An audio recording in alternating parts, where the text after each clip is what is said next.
hoy hablaremos del Salmo 23, pero aunque sea un salmo famoso, hoy lo veremos desde el prisma de la Kabbalah.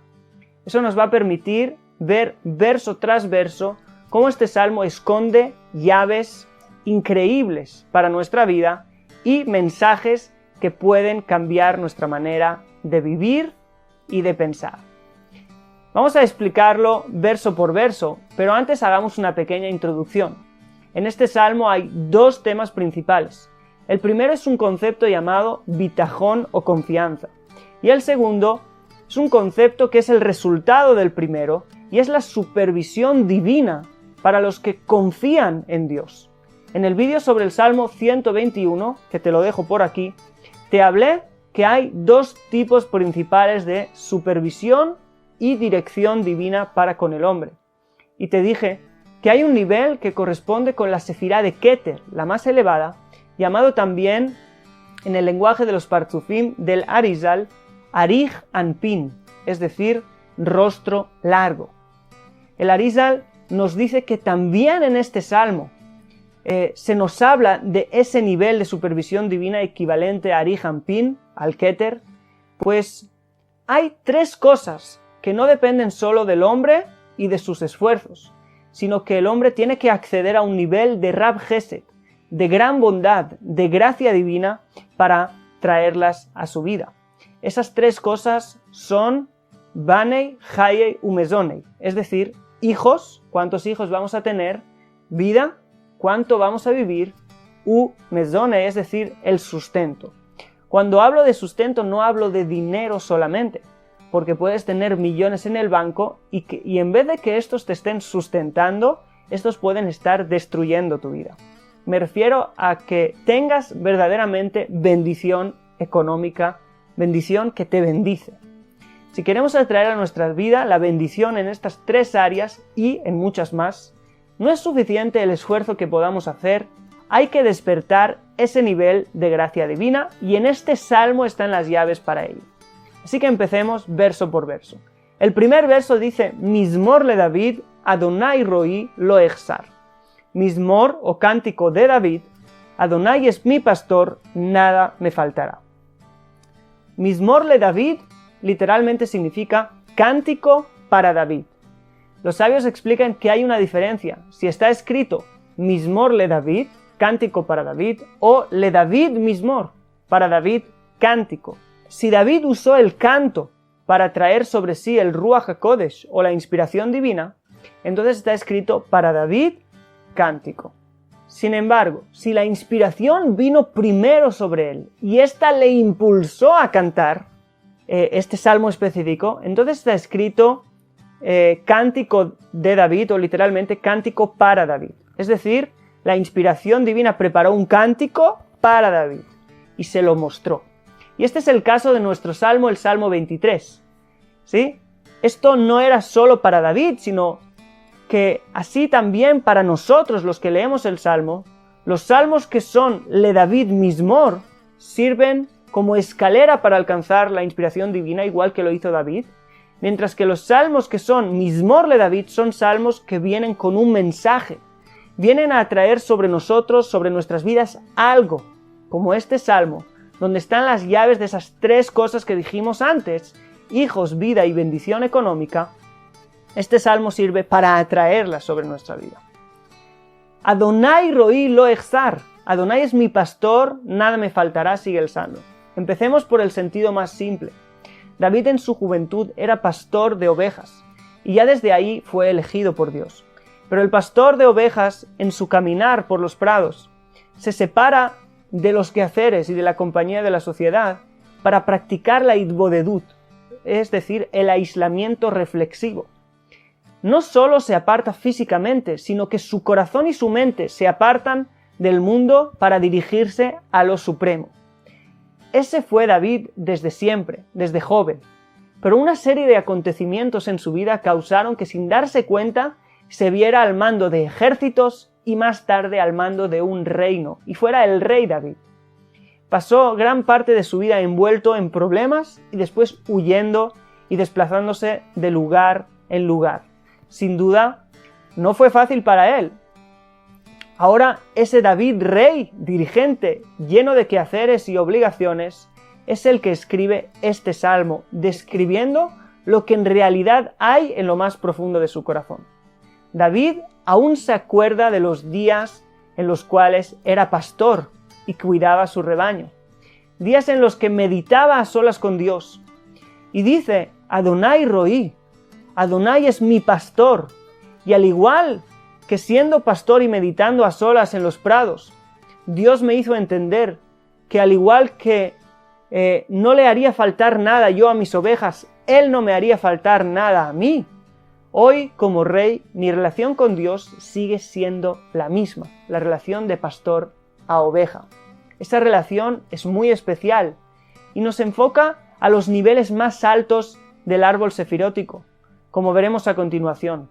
Roí, el Arizal nos dice que según un sistema de gematría, numerología más complejo, Roí tiene gematria 370 y que 370 son las luces que salen del rostro largo, el Ari Hampin del que hablamos antes, es decir, de Keter. Ese nivel de relación con la divinidad donde vivimos en plenitud continua. Nosotros somos como ovejas que no tenemos ningún tipo de preocupación y el sustento en todas las áreas está en manos del pastor. Es ese tipo de relación que está a nivel de Keter. Pero, ¿qué activa ese nivel? ¿Qué trae sobre nosotros esas 370 luces de Ari Hampin? El final del primer verso lo revela. Lo exar, nada me faltará. Afirmación, seguridad.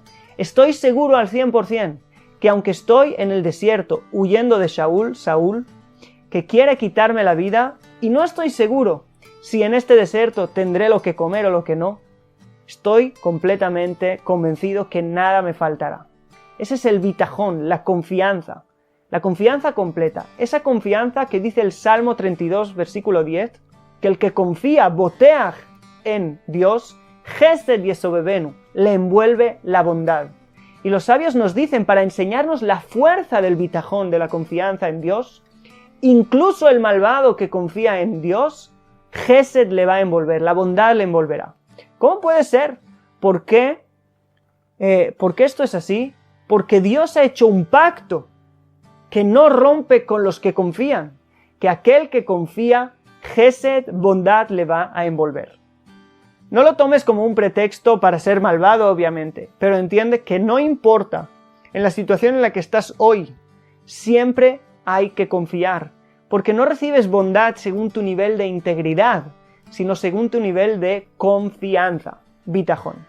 El segundo versículo nos dice, Binot deshe arbitzeni, alme menujot yenahaleni, es decir, en hermosos pastos me hace descansar, ¿sí? Hacia aguas de reposo me guía. Cuando uno recibe esa bondad, ese gesed, que viene sobre aquellos que confían en Dios plenamente, no importa dónde estés, no importa lo que te rodea, todo se siente como descanso y te sientes guiado. El pasto es señal de abundancia y de reposo, y el agua equivale a la sefirá de Gesed, bondad. Pero Mei Menujot, aguas de reposo, se refiere a una bondad aún más elevada que la sefirá de Gesed. El Zohar nos dice que es la bondad que sale de ese lugar de reposo, el lugar donde las almas reposarán en el mundo venidero. Gesed que sale de tan arriba. Cuando esa bondad superior, Rav Gesed, ilumina sobre nosotros, nos sentimos como heredando el mundo por venir en este mundo presente. Ese mundo por venir donde el alma reposará para siempre lo podemos ya sentir ahora, aquí en nuestra vida. El tercer verso, Nafshi yeshovev yancheni bemaagle tzedek leman shemo. Dará quietud a mi alma, me guiará por sendas de justicia por causa de su nombre. Este verso es muy revelador, porque la primera parte del verso se puede entender de dos maneras distintas. La primera es decir, dará quietud, o silencio, o reposo a mi alma. La palabra yeshovev puede aludir a esto, pero también puede aludir al término shovav, que sería alguien travieso, rebelde, revoltoso, ¿sí? o alguien difícil de dominar. Y nos habla de todo lo contrario del reposo y la quietud. En la Kabbalah, cuando hay dos maneras de explicar un texto, no es algo contradictorio, sino que es algo complementario. Los dos nos aportan luz, ¿sí? Entonces veamos el segundo aspecto del cual hemos hablado. Dice David, Nafshi yeshovev, si mi alma se hace revoltosa, inquieta, ¿sí? Aludiendo a los momentos en los que David tuvo que enfrentar a Goliat, por ejemplo, algo se revolvió dentro de él, o salir a librar guerras o gobernar, ¿sí? Donde no estaba precisamente con el alma acallada, sino que se despertaba en él un celo, ganas de luchar y de hacer una revuelta. Dice David, como tengo la confianza que atrae sobre mí la bondad del Keter, si ese tipo de emociones se despiertan en mí, entonces no me preocupo, porque sé que me guiará por sendas de justicia por causa de su nombre. Final del versículo. Y atención, el término sendas es maaglei, que viene de maagal o círculo. Es decir, de repente empiezo a ver el camino torcerse como un círculo y aún así me quedo en paz. ¿Por qué aún me quedo en paz? Porque sé que es de Dios, sé que Él me está guiando por sendas de justicia, ¿sí? Y lo hace por causa de su nombre. Él está despertando eso en mí para cumplir en mí lo que quiere hacer conmigo. Y por eso el próximo verso dice, Gam ki elech begetz al mavet, lo irarra ki ata imadi, shivteja umishanteja, hema yenahamune. También si caminaré en valle de sombra y muerte, no temeré al mal, porque tú estarás conmigo. Tu vara y tu apoyo me consolarán. Es decir, si el camino no se ve recto, se tuerce como el círculo, y de repente, en vez de pastos y aguas de reposo, me veo en valles de sombra y muerte, no temo al mal. Es decir, valle de sombra y muerte no es igual a mal. Hay valle de sombra y de muerte, pero no lo considero mal, no temo al mal. No digo que eso sea mal. Al mal no le temo. ¿Por qué? Porque sé que tú has desviado el camino, esos caminos rectos, esos pastos, para ponerme en estos valles que parecen torcidos. Eso me traerá consuelo, porque tanto la vara como el apoyo me consolarán. Tanto los pastos como los valles de sombra y muerte me son consuelo. ¿Cómo es posible convertir tus valles de sombra y de muerte en pastos hermosos? Bitajón, confianza. Confianza que atrae luz de Keter y te hace entender que no importa lo que estés viviendo, no importa incluso cosas que se hayan despertado en ti, que te hayan llevado a ciertos enfrentamientos o a ciertas dificultades en la vida, si siempre has confiado esa confianza plena en Dios, también lo que estás pasando ahora es para bien. Por eso, aunque te veas de repente envuelto en valles de sombra y muerte, no pienses que el simple hecho de estar en un valle o en una sombra es malo. También ahí no temas al mal porque estás en el bien. Si has confiado, todo viene de Dios y todo será para bien. Y eso nos lleva al próximo versículo, el 5. Ta'aroch lefanai shulchan neged zorerai dishanta vashem en roshi. Kosi revaya. Es decir, preparas una mesa delante de mí, ante mis angustiadores, unges mi cabeza con aceite y mi copa está rebosando. Aunque David era como una oveja que camina por los pastos en el principio de su camino, y allí estaba confiado y descansado, y de repente vimos que su camino empezó a removerse, ¿sí?